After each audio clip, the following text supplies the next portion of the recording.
मित्रांनो, कसे आहात? सगळे मजेत असाल अशी अपेक्षा आहे. मजेतच राहा. क्रिकेट लाईव्ह चॅनलवर स्वागत आहे तुम्हा सगळ्यांचं. आजची दुसरी IPLची मॅच होती. आज 2 असायला पाहिजे होते. संडे होतं ना, तर पुढच्या संडेपासून असतील. एकच मॅच होती आपली Mumbai Indians versus Kolkata night riders. दोन्ही टीममध्ये आपले प्लेयर होते. अजिंक्य रहाणे पण मुंबईचाच होता. पण मस्त मॅच झाली, मजा आली. तशी वन सायडेडच झाली कालच्यासारखीच, पण सगळे 200+ स्कोअर्स होतात आहे आणि चेस पण होतात आहे. काल पण सनराईजने 200+ केले, चेस झाले, रॉयल चॅलेंजरने केले. आज पण KKRने 200+ रन केले. मुंबईने सक्सेसफुली चेस केले आणि मुंबईने आपल्या 13 काय 14 वर्ष पूर्ण एकचे त्यांच्या मागे लागलेलं होतं. पहिली मॅच हरतात. भले चॅम्पियन झाले असतील, कप जिंकले असतील, पण पहिली मॅच हरतात. ते आज तोडलं मुंबईने. आज मुंबई आपली पहिली मॅच जिंकले, ते पण एवढा मोठा 220+ टार्गेट चेस करून. तर काय आपले रिटायर्ड प्लेयर फॉर्ममध्ये बाबा, ऐकत नाही. विराट कोहली काल, आज रोहित शर्मा, दोघं पण रिटायर आहे, पण असं कुठल्याच अँगलने वाटत नाही रिटायर झालेत. त्याच प्रकारचं परफॉर्मन्ससुद्धा देतात आहे. काल कोहलीने 69 केले 38 बॉलात. आज सेम बॉल रोहित शर्मा खेळला, पण रन जास्त होते, 78 होते. 6 आणि 6 मारले त्याने. 205चा स्ट्राईक रेट होता बहुतेक. काय बात आहे, मजा आहे बाबा. मस्त मॅच झाली. ह्यांचे अजून स्कोअर झाला असता कोणाचा,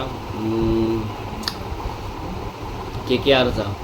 थोडा रिंकू म्हणजे जो रिंकूचा स्टँडर्ड आहे त्याप्रमाणे त्याची हिटिंग तेवढी मिस होते ते शॉट काही. तर थोडे अजून व्हायला पाहिजे, कारण त्यांनी काहीतरी 20 बॉल खेळला आणि 35 रन्स वगैरे केले. पण ज्या प्रकारचा रिंकू आहे, 40-45+ रन व्हायला पाहिजे होते. तेच टीमसाठी पण उपयोगात आले असते रन्स.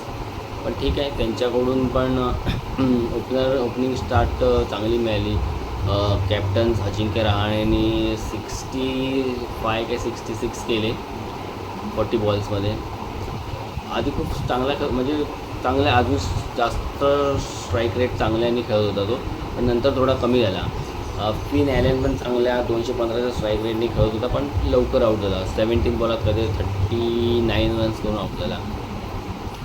तर तो आऊट होणं खूप त्या लोकांसाठी म्हणजे मुंबईसाठी इम्पॉर्टंट होतं, नाहीतर स्कोअर त्यांचा जास्तच झाला असता आणि फिन ॲलन अजून थांबला असता तर सांगू शकत नाही स्कोअर अजून कुठे गेला असता त्यांचा. त्याच्यानंतर कॅमेरॉन ग्रीन, काय मला कधी कळतच नाही. एक फ्रँचायझी काय असा, म्हणजे जे बाहेरचे जे प्लेयर आहेत त्यांच्यावर एवढे पैसे खाते. 25 करोड देऊन तुम्ही ग्रीनला घेतलात आहे ना. तो बॅटिंग करत आहे ना बॉलिंग करत आहे, आणि कुठल्या याच्यावर घेतला आहे. त्याचा गेला काही याच्यामध्ये फॉर्म पण तसा नव्हता ना. त्याच्या देशाकडून खेळताना, ऑस्ट्रेलियाकडून खेळताना तो त्याचा काय बॅटिंग बॉलिंगमध्ये फॉर्म दिसला.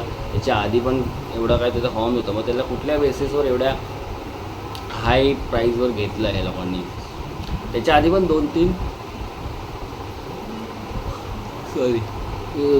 प्लेयर जे असे होते ज्यांना खूप मोठ्या प्राईजवर वेगवेगळ्या फ्रँचायझीने घेतलेला. काय उपयोगच नाही त्याचा झाला टीमला.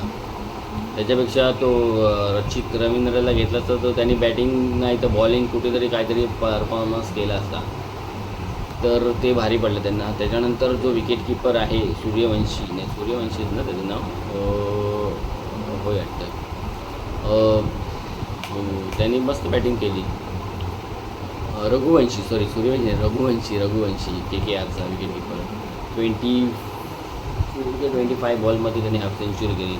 आणि काय यंग प्लेयर असतात आणि गट्सी असतात हे लोक पहिल्या दुसऱ्या बॉलापासूनच स्टार्ट करतात मारायला. असं विचार करत नाही आपण नवीन आहे, थोडं सेट होऊया मग मारे वगैरे, बिंदास खेळतात. हाच अप्रोच इंडियासाठी पण चांगलं आहे, कारण अशा प्लेयरचा अप्रोच असतो तर ते पुढे म्हणजे त्यांना काय बोलतात, सिलेक्शन कमिटी बघते अशा प्लेयर लोकांना की जे स्वतःचं पर्सनल माइलस्टोन बघत नाही आणि टीमसाठी खेळतात आहे. आणि त्यात अशा प्लेयर लोकांना मग इंडियन टीममध्ये चान्स मिळू शकतो जे अशा प्रकारे खेळतात. कारण अशा प्रकारे खेळल्याने स्ट्राईक रेट हाय होतो, आणि हाय स्ट्राईक रेट असेल ते इम्पॅक्ट त्यांच्या विनिंग कॉसमध्ये जात असेल तर असे प्लेयर चान्स आहे की लवकर इंडियाकडून खेळायचं. तर असं आत्ता तर सुरुवात आहे. असे आपल्याला आता बरेच प्लेयर मिळतील बघायला डोमेस्टिकमधले. तर उद्या पण एक चांगली मॅच होणार आहे. वैभव सूर्यवंशी, आयुष म्हात्रे वगैरे असणार आहेत. तर बघू काय रिझल्ट येतो त्या मॅचचा. आणि जसप्रीत बुमराहने बॉलिंग सॉलिड टाकली. शेवटच्या ज्या एंड डेप्थवरच्या बॉलिंग होतात त्याच्यात एका ओव्हरमध्ये काहीतरी 8-10 रन दिले, त्याच्यानंतरच्या ओव्हरमध्ये पण 10. तर खूप म्हणजे तिथे सगळ्यांना 10च्या वर इकॉनॉमीनी जात होता, तर तो त्यांनी 8. मॅन ऑफ दी मॅच होता शार्दुल ठाकूर. त्याने ॲक्च्युली चांगले विकेट काढले आणि त्याने पण तसे कमी रन दिले. 4 ओव्हरमध्ये 39 रन देऊन 3 विकेट घेतले आणि सगळे पहिले 3 विकेट त्यांनीच घेतले. फिन ॲलनचा विकेट त्यांनी घेतला, अजिंक्य रहाणेचा विकेट त्यांनी घेतला आणि ग्रीनचा पण विकेट त्यांनीच घेतला. तर man of the match deserve करत होता. इम्पॅक्ट प्लेयर सूर्यकुमार यादव, इंडियाचा कॅप्टन, बॅटिंगला आला, पण त्याचं जे चालू आहे तेच म्हणजे चांगल्या स्ट्राईक रेटने केले. 8 बॉलात 16, पण छोटीशी इनिंग, थोडं अजून खेळायला पाहिजे होतं त्यांनी. आणि त्याचे शॉट कळत नाही.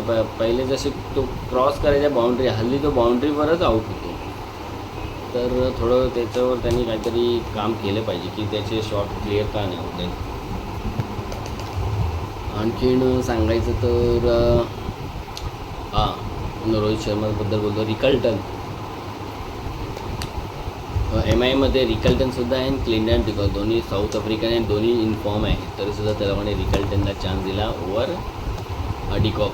तर रिकल्टननी पण चांगली बॅटिंग केली आहे. 43 बॉलमध्ये 81 रन्स केले त्यांनी. ओपनिंगच कडाकेदार दिलेली त्या लोकांनी. तर या दोघांच्याच ओपनिंगवरमुळे MIला इझी विन मिळालं, कारण या लोकांनी एवढा चांगला स्कोर, एवढा चांगला स्ट्राईक रेटने केला होता. नंतर सूर्यकुमार आला, तो पण छोटासाच आहे, पण जास्त बॉल वेस्ट नाही गेले. आपला तिलक वर्मा आला, त्यांनी पण पहिल्या बॉलपासून सुरुवात केली, पण नंतर थोडासा मध्ये शॉट काहीतरी लागलं, नेहमीच होतं ते रन बॉल होता, पण तरीसुद्धा त्यातल्या त्यात ठीक होतं. त्यांनी पण काहीतरी 20-25 रन्स केले 15 बॉलात वगैरे. कॅप्टन हार्दिक पांड्या 11 बॉल 18 करून आणि लास्टला धीर आला, त्यांनी चौका मारून मॅच संपवून टाकली 20 ओव्हरच्या पहिल्याच बॉलला. त्यांची बॉलिंग तेवढी स्ट्रॉंग वाटत नाही. मुझर वानीवाला वगैरे घेतलेला वाटलेलं चांगलं करेल तो, पण वर्ल्ड कपमध्ये जशी चांगली टाकली तशी नाही जमली त्याला बॉलिंग टाकायला. पुढच्या येणाऱ्या मॅचमध्ये ते इम्प्रूव्हमेंट करेल. बॉलिंग यांच्याकडून फक्त त्यागीची जरा मला चांगली बॉलिंग वाटली. कार्तिक त्यागी त्यांनी चांगली टाकली. त्याला विकेट्स नाही मिळाली, पण बॉलिंग ठीकठाक होती. तो वैभव अरोरा थोडा काही खास नाही घडला बॉलिंग त्याची. आणि यांनी ह्याला आज अजिंक्य रहाणेला काहीतरी 5व्या का 6व्या ओव्हरला क्रॅम्प आले, तो बाहेर गेला. तर हा कॅप्टनशिप करत होता रिंकूची. तर काय थोडीशी म्हणजे वेड्यासारखीच कॅप्टनशिप केली. जिथे याच्या ओव्हर्स बाकी होत्या कोणाच्या, सुनील नरेनच्या, तिथे त्यांनी त्याला कशाला शेवटपर्यंत ठेवलं माहिती नाही. त्याला 18 काय 19 ओव्हर दिली आणि त्याच्या 2च ओव्हर झालेल्या, 2 बाकी होत्या. त्याला 15-16वी ओव्हर द्यायला पाहिजे होती, कारण तेव्हा पण एखाद दुसरा विकेट गेला असता तर मॅच थोडी क्लोज झाली होती. पण तिकडे त्याला सुनील नरेनला ओव्हर नाही दिले. ठीक आहे, नवीन कॅप्टनशिप करतो आहे तो, बघू शिकेल. तर अशा प्रकारे आजची IPLची दुसरी मॅच झाली आता. आणि दुसरी मॅच झाली आणि प्रत्येक मॅचमध्ये प्रत्येक टीमने 200+ स्कोअर केला आहे. हे एक वैशिष्ट्य आहे. आता बघूया उद्या काय होतं ते. मित्रांनो, व्हिडिओ आवडला तर लाईक करा, शेअर करा आणि सबस्क्राईब करायला विसरू नका. थँक्स.